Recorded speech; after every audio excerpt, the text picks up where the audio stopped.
Probate is the process by which the court oversees the distribution of your assets after your death. So what does that mean? As part of probate, the court has to look at all the assets that you have at the time of your death, as well as notify any creditors that you have that there is an estate open. The court, usually the orphans court, is then going to have to look at, all right, we're having these claims against the estate for debts. Estate has this many assets.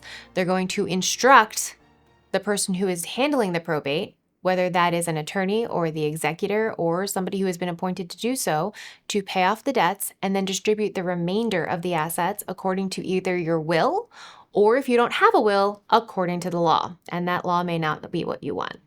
That's the probate process in a nutshell. Honestly, it sounds pretty easy, but it's really not. It can take a very long time because if you don't do it exactly right and in the exact way that the court wants to see it, they're going to keep kicking it back. And that can be incredibly frustrating. Having a legal team that understands it and can just take it off your plate so that you can focus on grieving and you can focus on figuring out what to do with your loved ones' things and how to take care of their dependents and how to miss them. That's always a good idea. If at all possible, avoiding probate is always a good idea. There's a statutory fee that you have to pay for probate, and probate attorneys also have a fee, and it's also statutory. So a significant portion of your assets are going to attorneys and to court fees. So how do you avoid this? Really, I only know of one way, and that's a comprehensive estate plan that includes a trust and some other estate planning vehicles that can help avoid probate for the majority of your assets.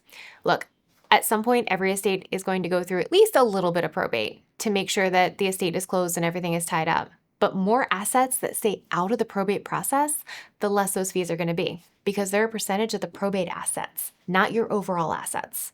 So if you want to give your loved ones more of all the things that you have earned, make sure you have an estate plan and make sure that you tell your estate planning attorney that avoiding probate is one of your goals. One thing that a lot of people don't understand is that probate is expensive. All of the assets that go through probate are subject to probate and attorney's fees. So what do I mean by that? If your home needs to be probated, if your bank accounts need to be probated, if your car needs to be probated, all those things, the value of them added together is the probate estate. So take just a moment and think about that. What's your house worth? How much is in your bank account? How much is your car worth? How much are any of the other ancillary items worth? Any boats? Any additional homes? Any portion thereof? Now, have that number in your head, and I'm going to tell you some numbers that may shock you. In Maryland, a $500,000 estate, with which, if you own a home around here, is not all that hard to get, your family is going to be paying $20,080 approximately in probate and attorney's fees.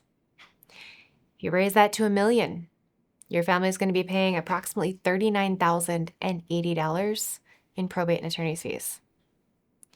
And if you have $5 million in probate assets, it's going to be approximately $188,580. That's a lot of money that you're leaving on the table that could go to your kids, your grandkids, or anyone else you care about.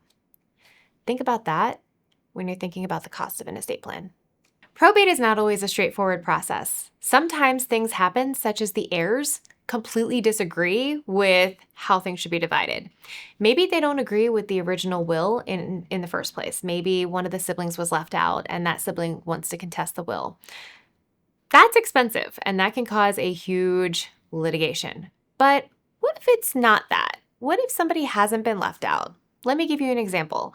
I worked with a family where 3 siblings inherited a house, each of them 1/3. One wanted to sell, one wanted to buy the other 2 out, and one wanted to keep it in the family. Now what? Well, in general, the house might be ordered sold, but who gets to choose the realtor? And who gets to set the price? All this can get really complicated and a bit messy, and working with an experienced probate attorney can guide you through some of these family challenges.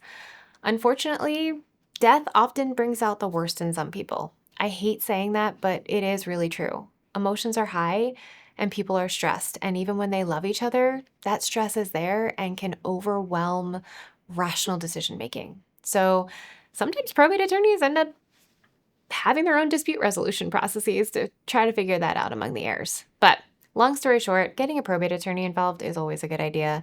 It will really help streamline things, and they can help play mediator among the heirs if need be. As Z Family Law, we don't write endings, we create new beginnings. And part of that is creating a legacy of love. And for those going through probate, upholding that legacy of love when the time comes. So if your loved one has passed and their estate needs to go through probate, we're here to help you. You have so much to do. You have so much grief work to do, and it can be really overwhelming. Let us take this off your plate. Click below so that we can schedule your case assessment and get you started.